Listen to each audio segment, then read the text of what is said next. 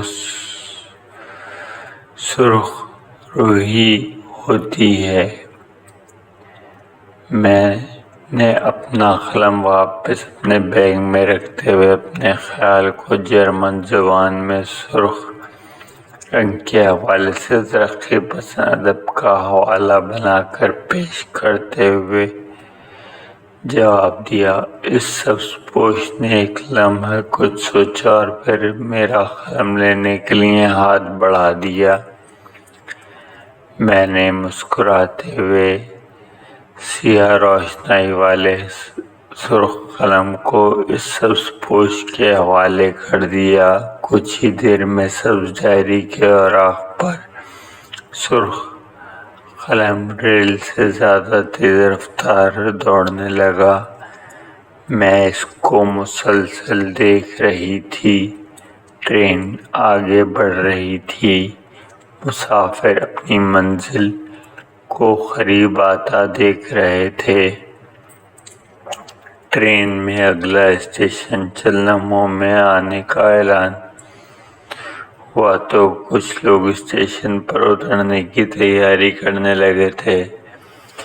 سبز پوش نے بھی اپنی ڈائری بند کرتے ہوئے اپنے سبز بکسے کو کھول کر اس میں ایک بار پھر کچھ تلاش کرنا شروع کر دیا۔ چند لمحوں بعد جیسے اسے اچانک کچھ یاد آیا، اس نے میرا قلم میری جانب بڑھاتے ہوئے مسکرا کر شکریہ ادا کیا۔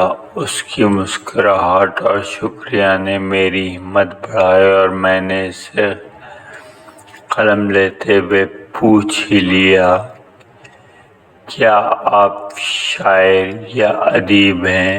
دراصل جس بے چینی سے آپ لکھنے کے لیے قلم تلاش کر رہے تھے، مجھے لگا کہیں کوئی مصرع یا خیال ذہن سے کرتاس پر منتقل ہونے کو بے چین ہے، تبھی آپ۔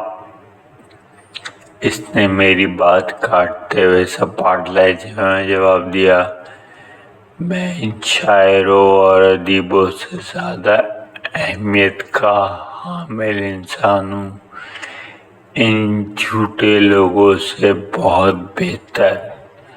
مجھے لگا کہ شاعر یا ادیب ہونا اس کے لیے اعزاز کے بجائے گالی ہے۔ چونکہ میں خود قلم کار ہوں، اس لیے اس عجیب و غریب حلیے میں ملبوس شخص کے اس جواب پر برا مانتے ہوئے اس کو ذرا سخت لہجے میں کہا، یہ شاعر و ادیب ہی ہیں جو اپنے فن سے اس دنیا کو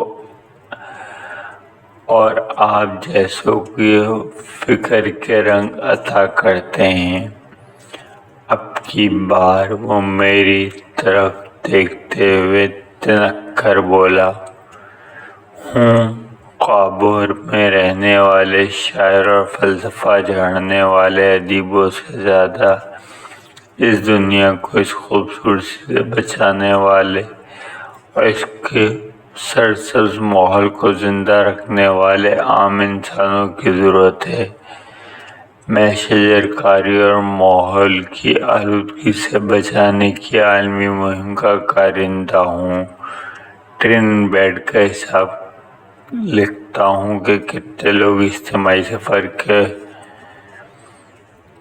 کر کے ماحول کو آلودگی سے بچا سکتے ہیں۔ مذہب اور سیاست کے ساتھ ساتھ ادب و شاعری بھی تبھی اچھی لگے گی جب فضا صاف اور تازہ اور آپ کے افکار کو بھی تازگی دے اور دل و دماغ پر جمی گرد جھاڑ دے۔